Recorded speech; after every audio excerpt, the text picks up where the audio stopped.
Smith, independent testing expert and Government Accountability Project EPA whistleblower client in East Palestine. Scott, I appreciate you being here tonight, and I know you say that you have tested this area around East Palestine. What are you finding? Well, Natasha, thanks for having me. Specifically, we found in August of 2025 that the dioxins, essentially forever chemicals, and I know you've covered other forever chemicals recently, by a factor of 4 or 300% higher. The remediation, what the third event, has made things much worse by spreading these forever chemicals throughout the whole community. Are these being found at levels that would harm human health? Yes, for example, the trigger point on the EPA action level is like 4.8 parts per trillion. We're finding it 5,300 parts per trillion. So that's a measure of what's called the TEQ. So it's very significant, and people are dying in East Palestine and getting very sick. Yeah, to that end, the community reporting to us health issues like rashes, nosebleeds, respiratory problems since the train derailed. Do you believe that the chemicals that you are finding in this area are connected with those health issues?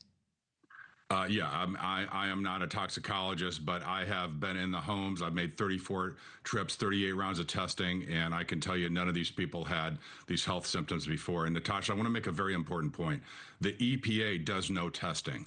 Most of the media and the public does not understand the EPA serves nothing but as a public relations arm for Norfolk Southern or any other, polluter.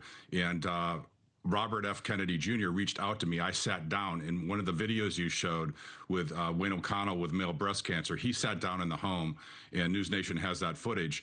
And he is the one that told me when he sat down that the EPA is captured and corrupt, and they serve essentially as nothing but a public relations arm, and they do no independent testing, and it gets repackaged. So that's very powerful. We didn't know at the time when he sat down that he'd become Secretary of Health and Human Services. Yeah, are you hopeful at all? Has he said anything to give you hope that he will help? After we reached out to him. I think Secretary Kennedy is completely overwhelmed, and we continue to be hopeful to reach out.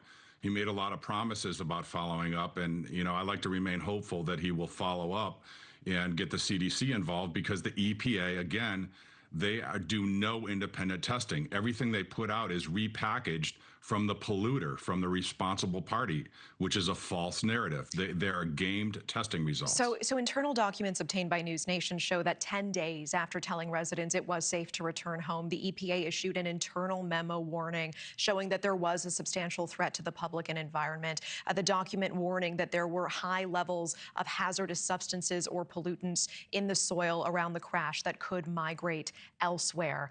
We also reached out to the EPA. They replied saying, in part, since day one, the Trump administration has prioritized the EPA's role in responding to emergencies, including in East Palestine. They say that VP J.D. Vance traveled there, as well as the EPA's Lee Zeldin, to ensure the safety and the health of people there. What is your message to the EPA tonight? My message to the EPA is there's systemic failure. It doesn't matter which party's in office, and the EPA needs to actually become independent. And they are basically, there is an incestuous revolving door with the industry basically telling the EPA what to do. The EPA is basically failed, and they're nothing more than a public relations arm. They do have great scientists and experts, but they're not allowed to speak to the public. We have emails from Brian Gullett, a dioxin expert, telling the EPA internally, you're doing the testing wrong for dioxins.